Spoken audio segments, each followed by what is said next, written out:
राधे राधे मित्रों, सभी को करवा चौथ की हार्दिक शुभकामनाएं। आज हम आपको करवा चौथ की पौराणिक व्रत कथा बताएंगे।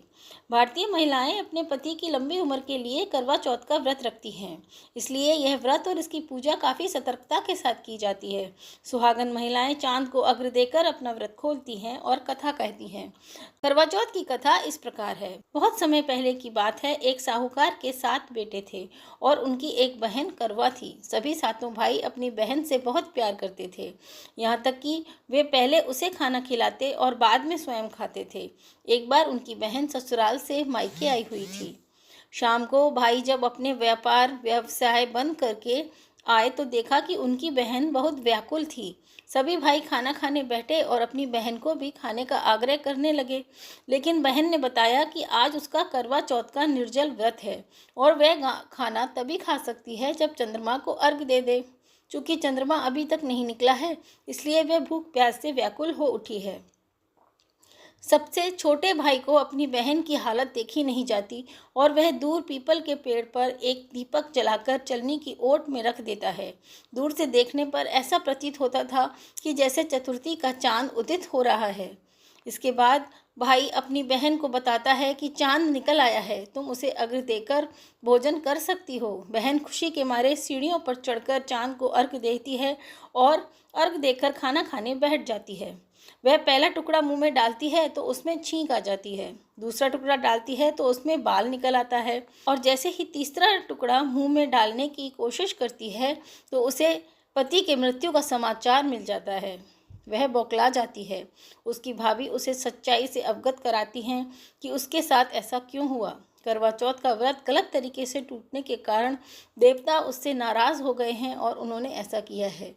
सच्चाई जानने के बाद करवा निश्चय करती है कि वह अपने पति का अंतिम संस्कार नहीं होने देगी और अपने सतीत्व से उन्हें पुनर्जीवित करेगी।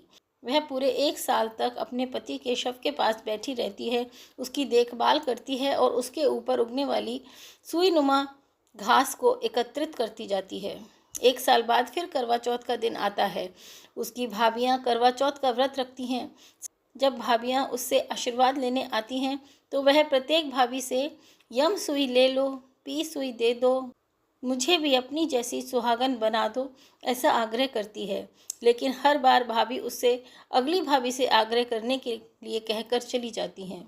इस प्रकार जब छठे नंबर की भाभी आती है तो करवा उससे भी यही बात दोहराती है। यह भाभी उसे बताती है कि चूंकि सबसे छोटे भाई की वजह से उसका व्रत टूटा था, अतः उसकी पत्नी में ही यह शक्ति है कि वह तुम्हारे पति को दोबारा जीवित कर सकती है।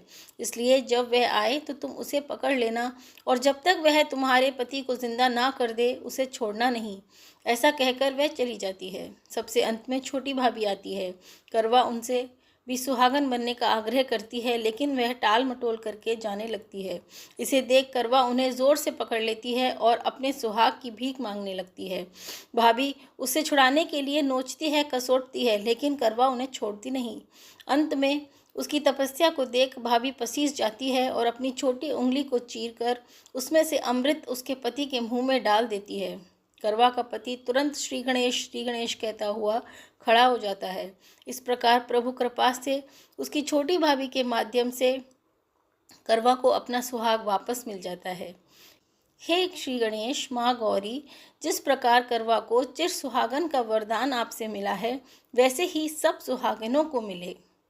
साथियों, वीडियो अगर अच्छा लगा है तो इसे लाइक करें और शेयर कर दें, और अगर अभी तक हमारे चैनल को सब्सक्राइब नहीं किया है तो कर लें।